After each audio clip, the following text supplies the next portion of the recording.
see you. We hear you. You look fantastic. Oh, God. Okay, thanks. I But feel thanks. good. Well, good. Thanks for taking the time to come and talk to us here on Rebel Force Radio and Yeah, my sort of pleasure. celebrate and mourn, I guess you could say, the great run of the Bad Batch. And before we even say anything else, just congratulations on one heck of a 3-year run with a huge lift. I don't know if there's anything. Jimmy said a couple weeks ago, other than Mel Blanc, I don't know that we've ever seen any one voice actor take on so many roles in a series before. But Mel was doing comedy, like you're doing drama with these characters. So hats off. Yeah, and this is straight ahead congratulations. stuff. It's like nothing I've ever been asked of, and it's a very atypical thing. I've never experienced it before, and it's yeah, I don't know what to say. It's incredible. I miss it, and yet I'm also really thrilled that they could finish it the way they did. Yeah. Did you know, like from the very get-go, that they were targeting 3 seasons of this show? Or No. was that a decision that was sort of dropped on you prior to season No. 3? No, I'm not placed high up enough in the trust tree to be privy to such information. It's I'm generally just waiting for the drop ship to show up and hope it shows up. If it does, I get in and we go on the mission. But I'm not really consulted about anything coming down the pike, for the most part, and that's fine with me. I'm okay with that. I like to have the story unfold for the characters as it does for me, and I don't need to know the destination because that's not really my job, and I'm not really navigating by that. I'm navigating by what's in front of me. So, for example, a character like Crosshair, a complicated character. He's a complicated guy. Yeah. Running through the arc, do you ever have any premonition or any heads up that, hey, this guy's going to go through a lot of changes? Or are you just informed of that when you read the script?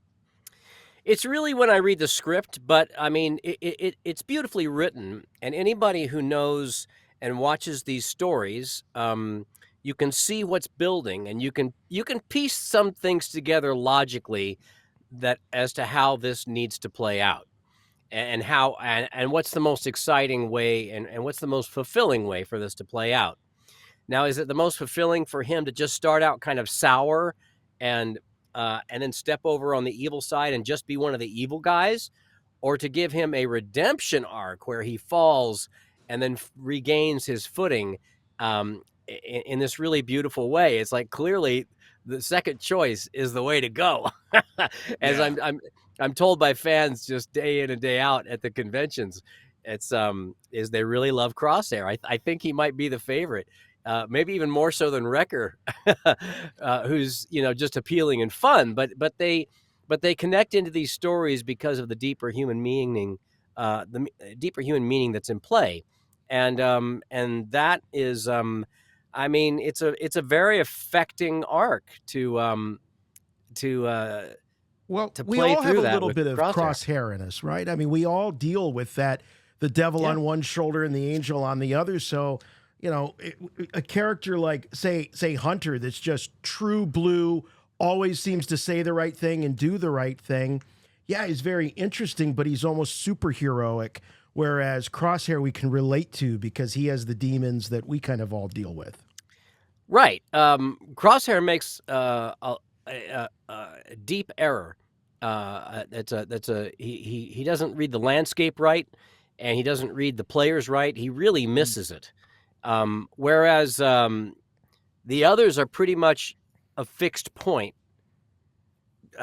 Crosshair is one who stumbles and falls and then comes to regain his footing, and that's what makes it a really interesting human story that plays out.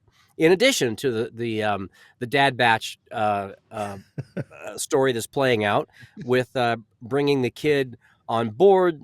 She gets her own footing and ends up becoming what really powers and drives the third season. I mean, it's really Omega makes this stuff go. She's the one who says we've got to go back and do this, Mhm. and there's no way that we can't because we must, because it's the right thing to do. And it's just like there's nothing to be said. There's no argument against it. And whether she's talking to her brothers or whether she's talking to the kids, who I thought were beautifully portrayed. I really liked those kids. They felt real, and they broke my heart, and I thought they were beautiful. Um, I mean, she really drives it, and right up to the point where where she runs into Crosshair's arms, as the arms that she runs to after he shoots her free. And yeah, it's really, those are the two arcs: is the coming online and the coming of age of Omega, and then the redemption, the fall and redemption of Crosshair. Yeah, the show was certainly told from the perspective of Omega, and Yeah. her interactions with all the members of the Bad Batch bring out their personalities and characteristics and philosophies even sometimes, and Well, it's all done with those interactions. Yeah. yeah, I mean, a child will do that. A True. child, it's like the stakes of life are much more vivid, and you yourself are actually less important, and the child is the one who becomes the hope and the aspirational framework for doing your best and to making the world and make it better, and to do the right thing. A child calls you to do that. And if you're a good parent, and if you're able to listen to it and do your best job, then hopefully you can approximate that, in your best way. But the batch certainly came together as a team to do that. They got the missions done. They performed heroically in the case of, especially in the case of Tech. But they kept it going, and they made it all the way. They made it all the way, and the kid did too. And then the kid goes off to be her own force of good out in the world, which is all that you want as a dad. And it's just it's for my money, it's the best Star Wars beginning of any Star Wars anything, and it's the most satisfying Star Wars conclusion of Star Wars anything for me. Yeah. Oh, it was Well, a great wrap up. let's talk a little bit about that ending scene where Hunter is an older Hunter is there talking with Omega, and I know this dad talking here. I mean, you almost broke me at that moment where you talked about where she says, she's ready, and he says, yeah, I know you are, but I'm not, and I know you're a dad as well. So, how many of those moments, especially in season 3, were you kind of channeling your own fatherly nature? Yeah, well, it really helps to be a dad to go through this storyline that Jen wrote, and Brad directed, and Filoni oversaw, and ultimately that George Lucas he started in motion. To have that kind of understanding of how you relate to a kid and how you talk to a kid, even though you're coming from your adult world with your adult things that you do, but the kid stops you cold, and you've got to look at yourself. You've got to look at what's happening, what the kid is. You got to listen to what the kid is saying, and there's honesty there, and there's hope, and there's optimism, and there's all of these things that are the best that we humans have to offer. And so, having helped raise 2 daughters of my own, that's absolutely essential background for the nuance of the clones, especially with Hunter relating to a kid, which is you got a lot of that in this series. Yeah. For sure. One of the questions I had, just this is a little bit more of a sort of a behind the scenes question, is because these characters so well, and I mean, the writing on this show, I mean, I'll tell you, Dee, and this is something we've been saying consistently on our after shows, is that this is some of the best written and most filled out Star Wars characters that we've seen in a long time. I agree. And it transcends animation versus live action. All of that. These characters are so relatable. But I'm curious. Are you ever in your studio and you see, maybe you've got a couple or more of the Bad Batch together and you think, this line does not sound right coming out of Hunter. Maybe this is more of a crosshair line, or this is more of a tech line going back to previous seasons. Did that ever happen? Sure. I mean, for the most part, I'm just reading what's written. But ultimately, part of my job as an actor is to bring as much uh, decoration and framing to fully paint out the picture that's presented here. And so, and so, I add things, and sometimes I'll change lines, and they'll consider it. Jen and Brad, they'll consider it, and sometimes they give it a thumbs up. Sometimes they say, okay, let's record it and we'll decide later. Or sometimes they say, yeah, we like that better, because it feels right.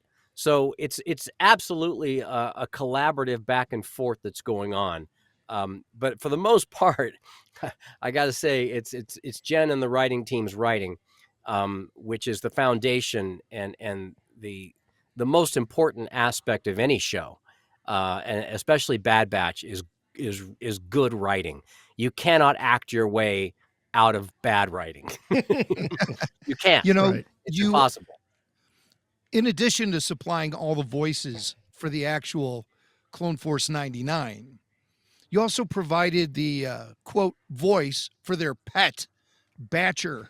Uh, Yeah, Batcher's here Batch. with us. Yeah, he's always here with us. Yeah. I wish I brought him a milk bone. But Be a big milk when, bone. when, A blue when milk that bone. idea when that idea was presented to you, what for starters was Batcher ever going to be originally presented as audio by sound effects, or was it always you? Yeah, How did they well, present that to you? I mean, they knew I do that kind of stuff, Yeah, the weird stuff. famously Um, so. Yeah. yeah, and so they threw that to me, and ultimately, like with anything that we tried, I mean, even when we started the clones at the very beginning, it's like it wasn't clear if this works for me to do all the different characters, all the Mm, different clones, and make them all sound different. Just like when Filoni first through to me the Bad Batch, and it's like, what do you think of these? I mean, it makes more sense probably to have you do them all. Although we've considered casting different people in these characters. Do you want to give it a try? And of course, I'm going to say, yeah, let me give it a try, and they like it. But it wasn't clear in the offset that that's the way that it was going to go. I was just able, fortunately, to come up with a good idea and to make it convincing and compelling enough that they say, yeah, let's go with it. And the same was true with Batcher. I think Dave Collins, our sound designer, I think he might have used some kind of animal sounds, and that's Star Wars. You're mixing together all kinds of stuff to make yes. an amalgam Hmm. into something that's never been heard before. And so there's a little bit of that in there, but a lot of me. And then, of course, there's the animation and that's following the writing. There's the lighting. There's everything else that brings it all together to make it into the wonderful thing that it is. Yes. And Bachelor Batcher could have been a bachelorette, right? I always forget that Batcher is a female hound, I Yeah, guess. yeah. But I mean, but like with a Rottweiler or whatever, it's like you look at the thing. It's like, I don't know if this is boy or girl. But, I have to inspect a little further to see. But they all sound the same. It's not like a girl dog sounds like bark bark, and a boy Yeah, dog is right, of bark course. bark. Right. Yeah, Yeah, they're all, they one bark sounds the same. yeah, yeah. But she's a good girl. I'll say that. Batcher She is a sure good is. She she's a sure is. good girl. Yes, yes. You want to get one of those and have her around. Absolutely. Are But you aware of how many different character voices you've supplied throughout your entire career with Star Wars? Do you have a No. count? I think we need Oh, a no. spreadsheet for crying out loud. I mean, No, it's I don't. I don't know. I don't. It's. I'm looking forward. I'm looking to where we're heading, not from where I've been. So I don't know. Yeah. that's always very healthy. But I mean, Yeah. just out of curiosity, I'd like to know for It's a myself. number. It's a good number, and I mean I've thought at times it's like have I done the most characters of anybody in Star Wars? It's like my vanity is like presenting such questions to me, and it's like I don't really know, and it doesn't really matter to me. Ultimately it's my involvement is not what matters. It's how the stories hit and how the characters remain, and that's what I want people thinking about, not counting characters, but I want them Yeah. to think just of what the story is that's playing out. That's all that matters. Are there It's a any non-clone characters that you voice that stand out to you from Star Wars? Non-clones. Well, yeah, there's weird little characters. There was one, what was his name? He was hanging out in Clone Wars, early Clone Wars, with a group of bounty hunters that were really cool. That Mhm. they could have done more with, and I wish they had. But he was like this little fish guy. Right, right. He talked like that, and I really liked that guy. I thought that's a really cool, weird ass little character, and I wish they'd bring him back. But I think he only appeared in the one episode. I can picture him in my head I can't of remember his what name. you're There's a talking name, Yeah, of about. I course. think There's a I whole think they even story, I'm made sure. an action figure of that guy. They probably did. All they need is a Funko Pop. What isn't? Um, so, Dee, you've been voicing the clones since the Clone Wars, and there would be times during the Clone Wars series where you would have multiple clones talking in the same room or at the same time. How was Bad Batch different than that, though, or was it not? Did it just feel like a continuation at that point of what you had done before? Well, the Bad Batch series is really the full blossoming of the sprout that began back with the Clone Wars and really first kind of asserted itself with the Domino Squad Mhm. back in the ice station, and then finally with Rookies and ARC Troopers episodes. That's really where it became clear that I can do this. And I don't have to be afraid, and I can map these guys out and make them sound different, along with the script and with the animation and the characters as they're rendered, to make them all feel like different people. And so that was set. That actually was a bigger trick than the Bad Batch was in a sense easier, just in terms of the batch, because they're much more distinct from each other. And so Mm. they're actually that makes it easier to switch from one to the other. It doesn't make it more difficult. It makes it easier. It's when Wow. there's a smaller nuance between the characters of the regular clones. That takes a little bit more focus of mind Mm. to keep that clear. Yeah, because you don't want them all blending in to sound like Absolutely not. one character. And That's that's where I that's think that's the they're not robots. They are individuals. That's the yes. key. That is the key. And that's really what your talent brought to the show was the ability to do that. And I don't even Thanks. think Mel Blanc could have done that as skillfully as you did, sir. I'll Well, just say that. the greats of old didn't have balls like this coming over the plate. I mean, the cartoons were cartoony and they were comedic and sort of Yeah. extension of vaudeville. And this is not that. This is it's kind of Shakespeare in space, if you want to Mm. paint it that way. So it's like you're saying at the beginning. This is dramatic. This is drama. And back then, for the most part, animation was not drama.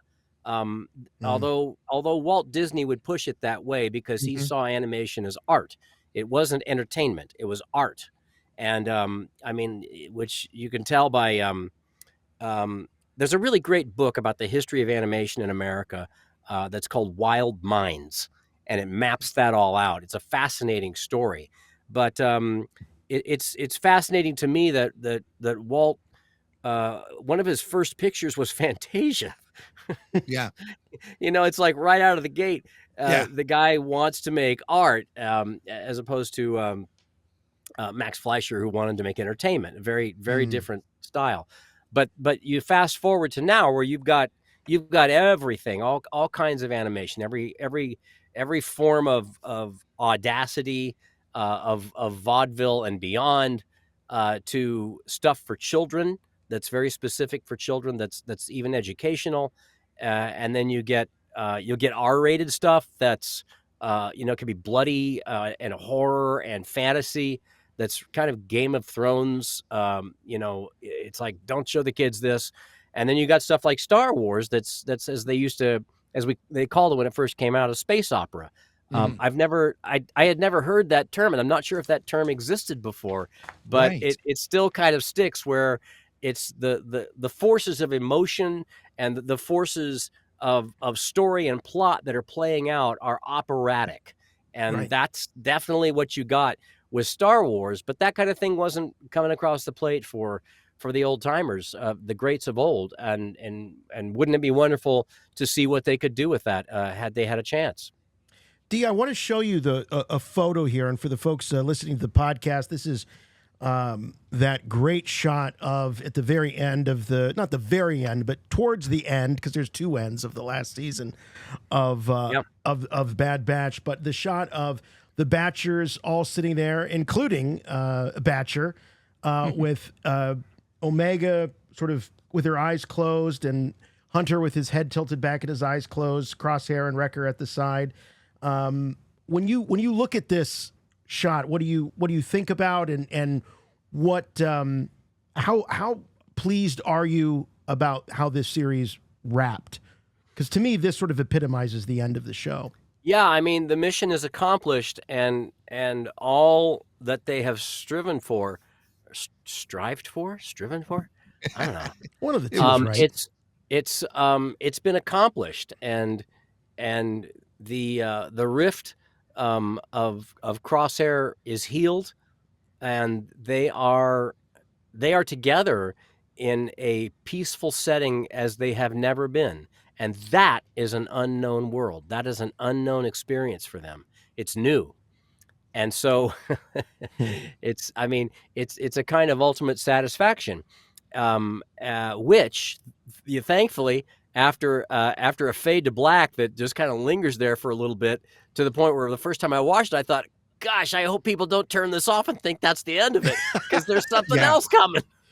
Well, you know what? I mean, emotionally, it holds you for that blackout period. Yeah. You know, Yeah. there wasn't a second good I trace. thought about turning it off. Yeah. And, Good, yeah. And I love the epilogue, as we talked about It's so sweet. before. But when you look back on these characters, all of them, and the roster is quite impressive. Now, Tech, for example, I wanted to ask you about him, because there was, Dee, I can't even tell you, there was so much guessing and I know. I've heard about it Tech every weekend. lives, At the is conventions. I he know. alive? Is he not? And you said you were sort of a fellow traveler along with us, in as much as the scripts came to you, the story was revealing itself. Did you find any synchronicity in your own sort of theories as somebody watching these scripts come through, as the fans? Were you going through something similar, but many years in advance, probably? Well, like I said, I was never aimed at second guessing where the story was going. I was rather shocked, and at the same time gratified, that they're courageous enough to tell a story where things happen, where the stakes are high, and that they honor that it's not just like, any number of superhero shows where nobody dies, where no one can actually make a sacrifice, where what's at play is just kind of zeroed out if everyone's going to be okay. And so they very courageously, and you can still debate whether it was the right thing to do, I guess, just because this character, from a lot of different angles, is a very important character to a lot of people. Mhm. People who are, non-binary, who are on the spectrum, who who feel like they're outsiders, and and the loss of that was quite profound for them. Um, um, and I understand that because I relate to that the intellectual kind of techno friendly outsider, who isn't who can't always talk and interface with people, Mm. and yet is very much part of the team and is vital to the team actually, and has this what is a heroic moment, and I in the end it's like I really I yes, of course I really wish Tech would come back.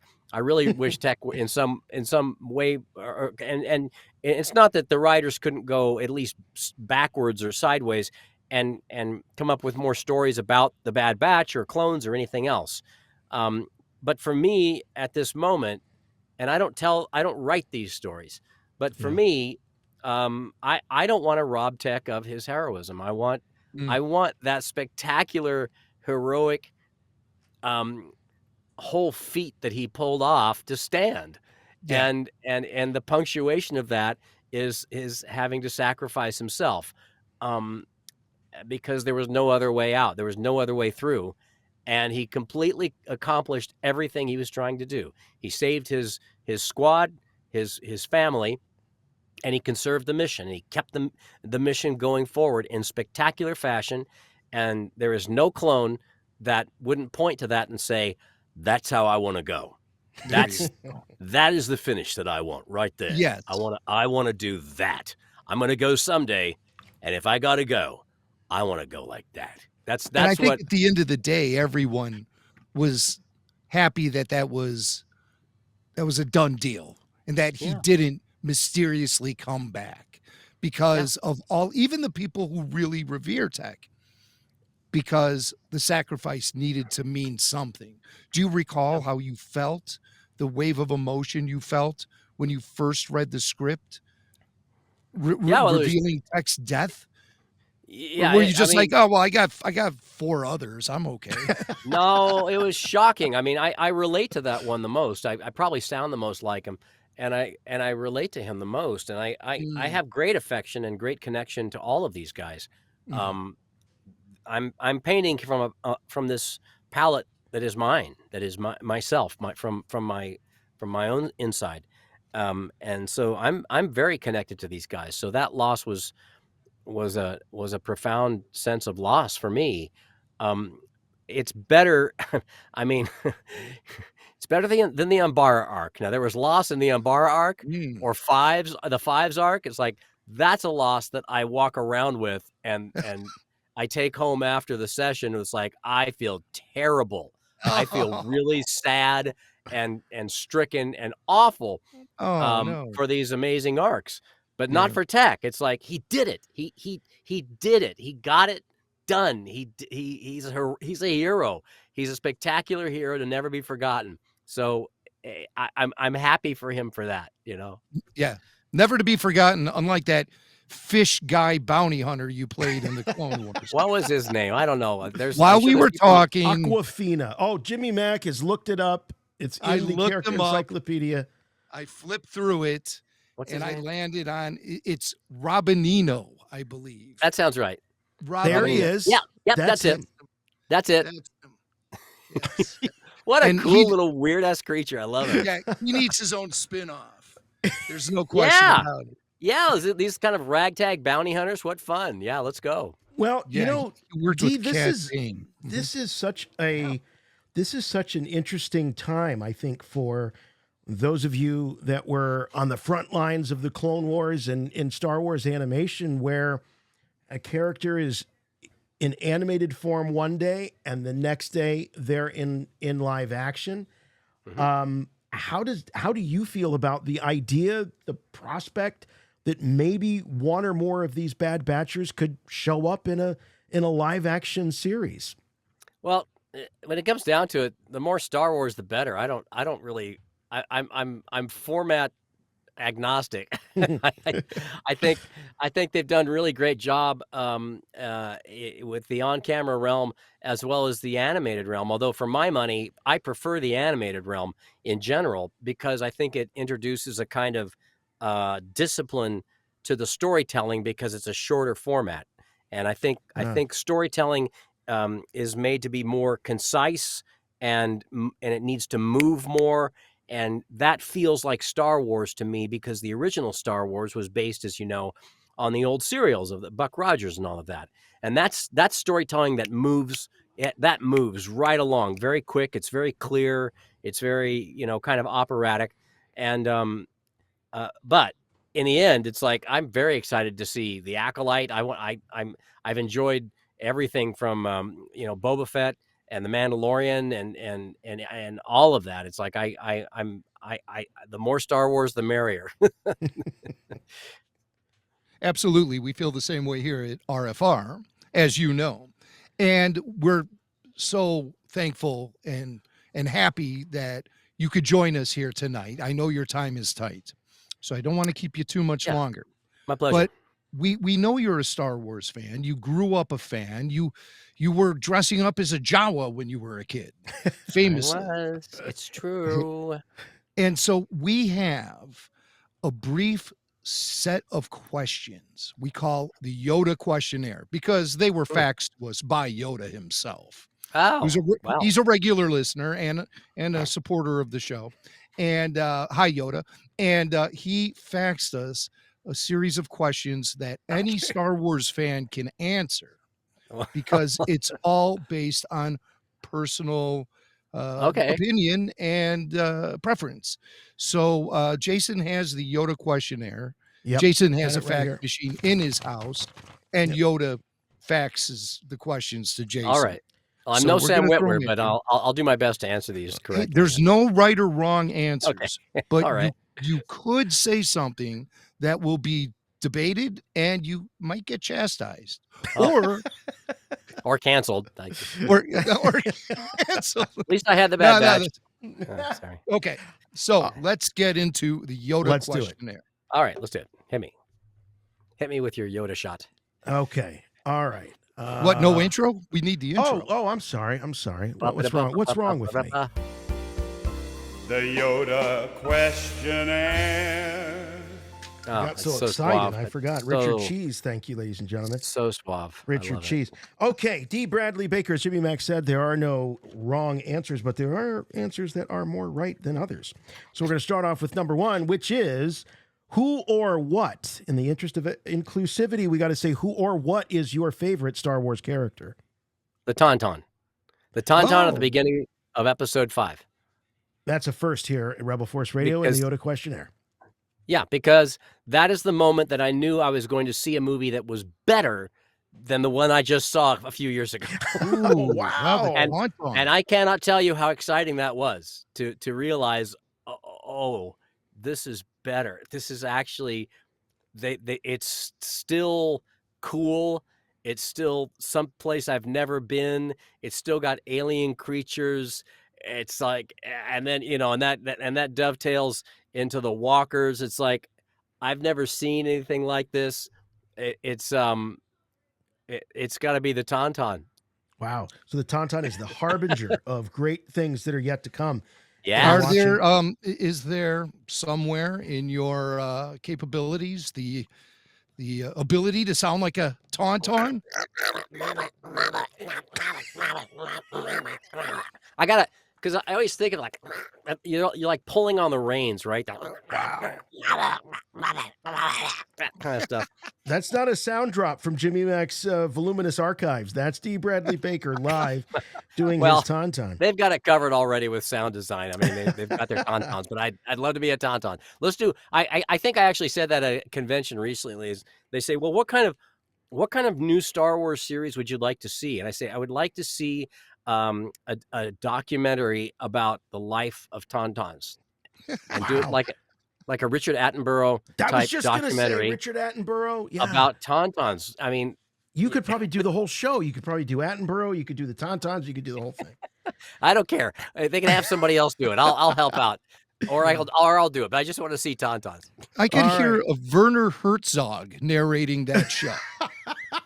Behold the Tauntaun in its natural climate. Things like that. All right. Who or what is your least favorite Star Wars character? Dee Bradley Baker. My favorite. least in let's see. Let's see. I've never thought of Star Wars like that. You're such a positive guy. This is probably What do tough you for not like It's a in dark Star side Wars? question. Who But there's do you got to be, not maybe even from like? childhood, maybe it was someone that scared you, or you just didn't, when you're a kid and you see it, maybe you didn't like, I don't know, maybe you didn't like Greedo as a kid, or maybe you didn't like. Greedo's awesome, though. That's a bad Let's example, see. but you get it.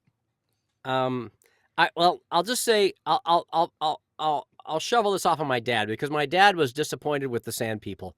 He thought Oh. that it looked like just people with towels wrapped around their heads, and he didn't find that very interesting, a very good Star Wars alien idea. So I kind of halfway went along with it, although they've got those the banthas they ride around on and all that. It's like, those are awesome. So I didn't really care. All right. So we're Right. throwing Dad under the bus. Dad says the Sand People just didn't quite live up to his expectations of a galaxy far, far away. I love it. Yes. Boy, I would have loved to have been a fly on the wall to hear that conversation. Yeah, didn't you love the movie? Well, it's The just this Sand one People, thing. The son. sand- you're kind let of me phoning it explain to in you. with the Sand People. I find that very interesting, because my first introduction to Star Wars, the thing that made me want to see the film, was a Tusken Raider trading card fell out of a bag of bread, Wonder Bread. Oh, When my mom was making peanut butter and jelly sandwiches, I grabbed the card, I looked at that guy, and I said, I need to know more about this cat, and I need to know about.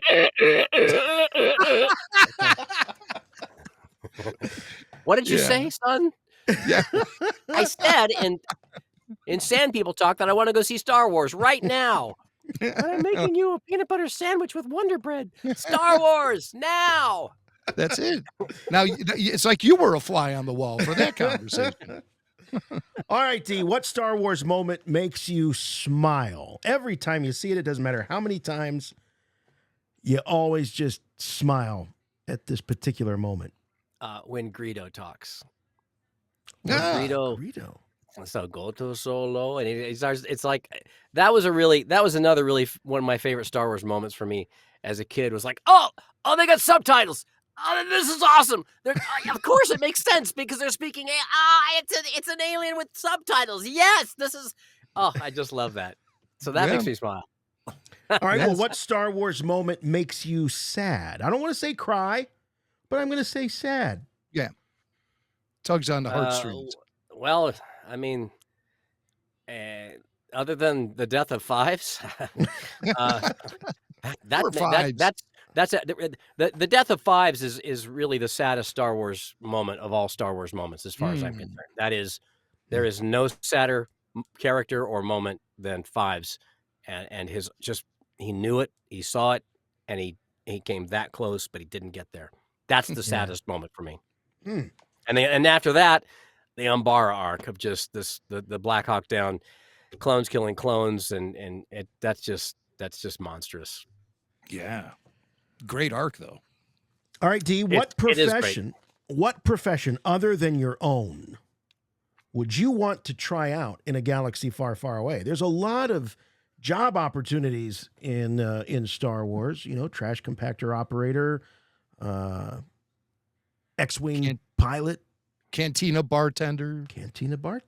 Yeah.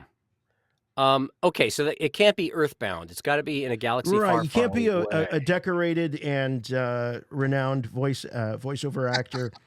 I would like to be a bartender at a cantina. Okay. All right. I think I want to hang out with all those creatures. That's where I want to be. So I'm going to say that. Now, Well, you'd be the only one who'd be able to talk in their own language back to them. So. I could learn so much. Can you imagine? That would be perfect. Okay. Yeah. What job or profession would you least want to try in a galaxy far, far away? dry cleaning Emperor Palpatine's robes. I don't. Oh, Yeah. I would think he's kind of fussy, and I don't want to get that close to him because people that get close to that kind of power end up getting yeah, So right. yeah, I don't want to Yeah, dry too clean much for. starch in those robes. It's Yeah. out. It's over for you. It's Yeah. And what if he came to pick up his dry cleaning, got home with it, and he's like, "What is this? Chino slacks? This isn't my stuff." And he goes Yeah. back to see you, and you're like, "I don't know what happened to your cloak." Yeah, he'd be Your Highness. grumpy, and whoever he's sending to do his bidding would be a lot grumpier and a real jerk, and so yeah, so There's no light Just- at the end of that tunnel. generally servicing his clothing, I don't want to. I don't want to do that. All right, Dee, last question, and we've modified this a little bit. If another Star Wars movie were to be made, and George Lucas himself was coming back to direct it, you're the star, Dee Bradley Baker. What would you like to hear George Lucas, the maker himself, say to you after he says cut on your final scene? I'd like to hear him say, "You want to go get a sandwich?" There you go. There you go. That's something he would actually say. I think. Probably. It might be a burger, but I don't know. No, I think that's great. And then you're going to go and you're going to have a sandwich with George Lucas. And Yeah, hear all just the kinda great chat. stories. Yeah. Don't have to talk about acting or showbiz or even No. Star Wars. Just have a sandwich. Yeah, that's awesome. Well, Dee, thank you so much for Yes. your time, your talent, and it's just been so much fun. And I really hope that this isn't the last time we're talking to you about a Star Wars project. I hope there's more in store. Me too. I still want to know how Wolf and Gregor and Rex all got together and ended up, Right. on a fishing trawler there on that planet. How do we find that story?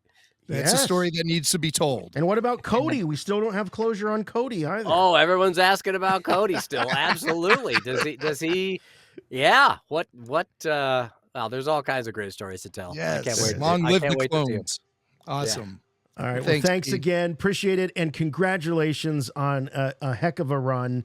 Thank and you. We just are really looking forward to what's next for you. Thanks. I'm very proud of it, and it's been a real privilege and great fun talking to you guys. Take care. Thank you very much, Absolutely. Dee. Thank you, Dee. All right. Have a great Appreciate night. it. May the force be with you.